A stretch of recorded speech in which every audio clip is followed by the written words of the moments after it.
In this video, I'll be giving you my top 6 tips on getting good indoor lighting. We'll talk about everything you need to do to make sure that your indoor lighting looks cinematic and makes it so that you can go from this to this.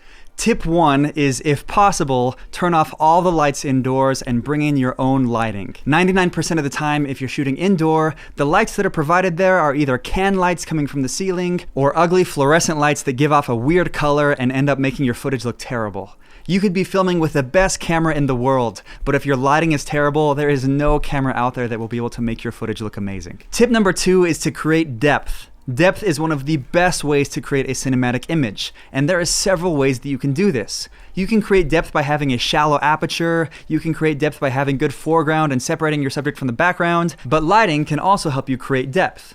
When you look at an image, usually your eyes will be drawn to the brightest part of the screen. And if your subject is lit just as brightly as everything else in the frame, it's sometimes hard for the viewer to pick out the subject right away. So most of the time, you'd want the face of your subject to be the brightest thing in the frame, especially for sit-down interviews. Here's an example of the wall behind me being the brightest thing on the screen, and now when I turn this key light on, you can see how much better this looks having my face be the brightest thing in the frame. Tip number 3 is, if you're setting up multiple lights, turn on each light individually or one at a time and see what they do. This will help you determine if you need to add or subtract light from a certain part of the frame. I will usually place my key light first, and then my fill light, and then my background light. It's also helpful to turn these lights on one at a time while everything else is off so that you can see exactly what they're doing. So this is what I look like with just a key light, this is what I look like with just a fill light, and this is what I look like with just a backlight. And here's the shot with all 3 turned on. Tip number 4 is to have your key light be on the opposite side that your camera is on. So if your key light is hitting the right side of your face, have your camera be on the left side of the face. After learning this, you will notice that every movie you watch from now on will be following this rule. It looks way more cinematic this way, and this rule should almost never be broken. I didn't learn this until my 2nd year of having my company, so make sure you remember this one because it's a big deal.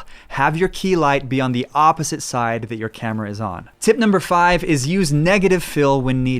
Negative fill means taking light away that isn't making your shot look good. Sometimes you'll have to put blinds over a window, or sometimes you'll have to get a black flag to flag off light in your image that you don't want, or you can use barn doors on a light as well if you want to shape the light in a certain way. This also helps add contrast to your image if it's looking too flat. Tip number 6 is to spend lots of time adjusting and readjusting your lighting until it's perfect. Sometimes you'll have to explain to your clients that setting up lighting and adjusting it can take quite some time. I've been on sets where they've spent just as much time setting up the lighting as we have actually filming the video. Most Hollywood sets sometimes spend days just working on the lighting until they get it perfect for the shot. So it's always helpful to have someone else on set that can adjust the lighting while you look at the camera screen, and you can tell them to move a certain light up a few inches or decrease the brightness a little bit or move the light a foot to the left while you're focusing on the screen until the shot looks how you want it to. Do A/B testing and make sure to schedule plenty of time on set to make sure that your lights look the way that you want them to. So those are my top 6 tips on getting good indoor lighting. I hope you can apply these principles to your business,